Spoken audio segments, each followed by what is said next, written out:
네, 반갑습니다. 주식닥터입니다. 오늘 살펴볼 종목은 SK바이오팜입니다. 질문 많이 주시는 종목 중 하나죠. 자, 이렇게 많이 질문 주셨던 내용에 대해서만 저희 의견 짧게 드려보도록 하겠습니다. 자, 우선 최근에 왜 하락하나요? 자, 최근에 오늘은 아니더라도 어제, 엊그제 이틀 동안 하락분 조금 많이 나왔죠. 이 움직임을 기술적으로 설명할 수는 없어요, 사실. 뭐 여기저기서 기술이라고 말은 하지만 어제의 경우 12월 1일의 경우에는 외인이 13거래일 만에 매도 출회가 이유고 이게 MSCI 리밸런싱의 여파이다 라고도 풀이할 수 있겠지만 정말 그냥 본다면 오히려 이때 11월 30일 개인이 팔았던 거예요. 하락의 트리거를 당긴 건 개인이었고 단순하게 매도의 이유? SK바이오팜이 뭐 잘못된 사항이 나왔나요? 그런 건 아닙니다. 차트는 결국 심리가 반영된 부분인데 이전에 정말 돌파하기 힘들었던 구간이 19만 5천원 19만 5천원이더라. 그럼 이번에도 막힐까? 그리고 이때 당시 11월 30일 당시에는 MSCI 지수 편입 종목들은 대부분 리밸런싱이라는 명목하에 주가가 타격을 입고 있었거든요. 개인은 이때 11월 30일 이러한 배경, 이러한 심리가 선 반영돼서 하락의 트리거를 당긴 것이고 외인은 그 다음날 들어오는 개인들한테 물량 넘기고 단기 차익 실현하고 잠깐 빠진 건데 이게 외인의 물량 이동이 물량 축소가 큰 의미가 없다고 보는 것이 이전 매집 물량 대비 큰 이탈은 아니라고 보는 거예요. 주가의 하락 이유?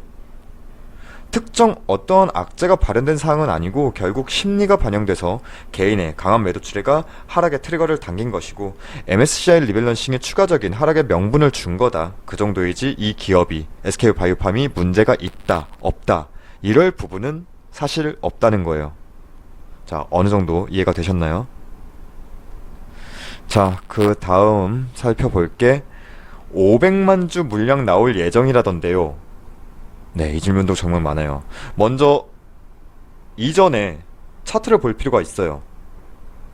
자, 여기 보시면 이때 9월달 기관이 작정하고 코스피 코스닥에서 물량 뺄 때도 있었지만 이때 SK바이오팜은 한 가지의 이슈가 더 있었어요. 특히 이때 10월 첫 거래일 날 뭐였냐면, 자, 이걸 크게 볼까요?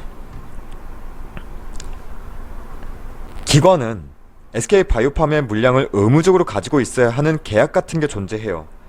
그게 의무 보유 확약이라는 건데, 근데 여기 보시면 3개월 확약분이 170만 주가 있었어요. 170만 주가. 자, 이게 3개월이 지나면 언제든 매도할 수 있는 물량이라는 거였어요. 근데 여러분들은 알고 계셔야 하는 게 SK바이오팜의 공모가가 49,000원입니다.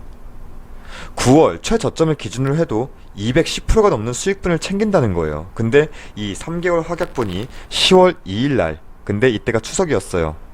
이때가 추석이었다 보니까 10월 5일이 첫 거래일이었는데 이때 한번 매매 동향을 짧게 볼까요?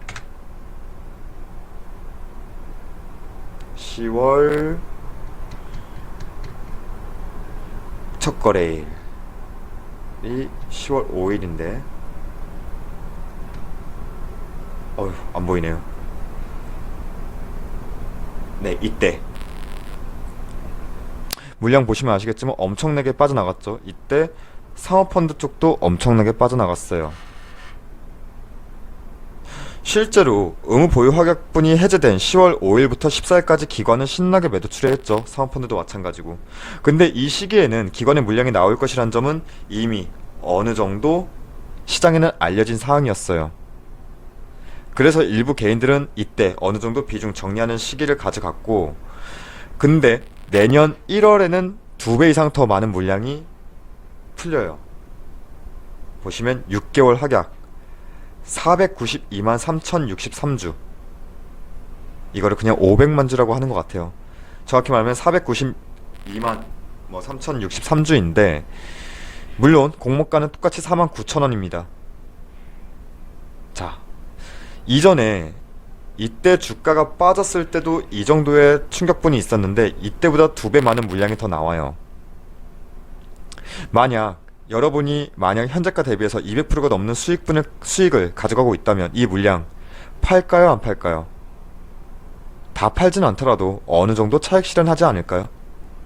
기관도 마찬가지 아닐까요? 이러한 점을 비춰본다면 내년 1월 2일, 3일? 여튼 어느 정도의 기관 매도 출회분은 나올 것으로 봅니다.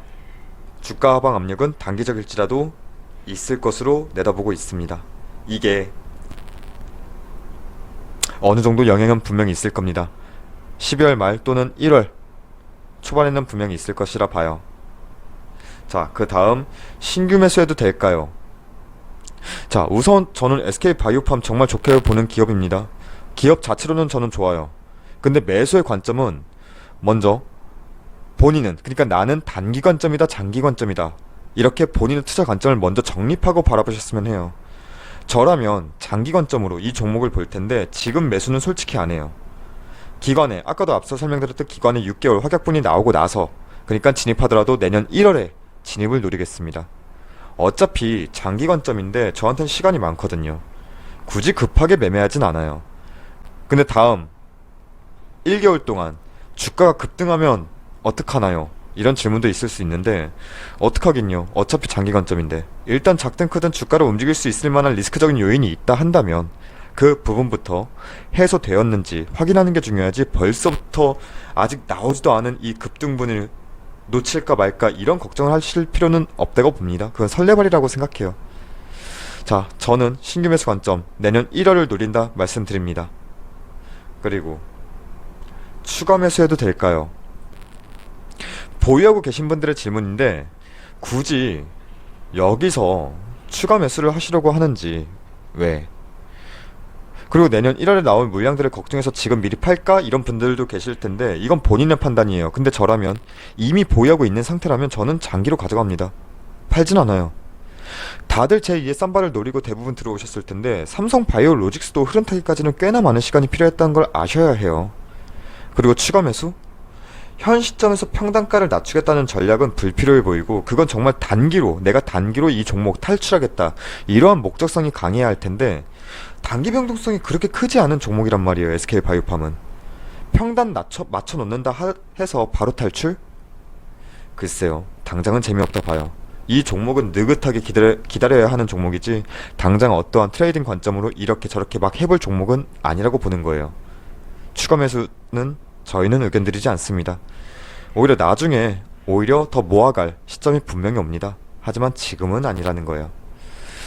자, 이상으로 SK바이오팜 이렇게 질문 주셨던 부분들에 대해서 살펴봤고, 저희는 SK바이오팜 장기 관점으로는 매우 좋은 종목으로 분류합니다. 저희가 왜 장기 투자로 SK바이오팜을 바라보는지는 바로 다음 영상에서 자세히 다루도록 하겠습니다.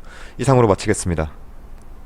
그리고 저희 무료 추천 종목이 궁금하신 분들은 포털사이트 다음에서 저희 주식닥터를 검색해 주셔서 여기 있는 저희 홈페이지 이렇게 들어오시게 된다면 여기 깜빡거리고 있는 실시간 댓글 리딩 이 게시판이 있습니다. 이 게시판을 통해서 저희가 매일 아침마다 무료 추천 종목을 안내해 드리고 있고, 보통 저희가 시초가 단타 매매 진행하기 때문에 시간적 여유가 있으시고 손이 조금은 빠르신 분들에게 조금 더 유리할 듯하고, 오늘은 4종목 추천드렸고 오늘의 결과만 짧게 볼까요?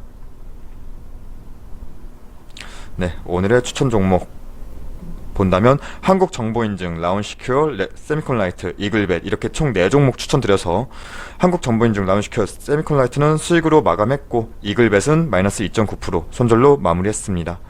그리고 저희 홈페이지 무료 회원 가입만 해주셔도 저희가 다양한 혜택 드리고 있으니까 많은 관심과 방문도 부탁드리겠습니다. 그럼 오늘 하루도 고생 많으셨습니다. 감사합니다.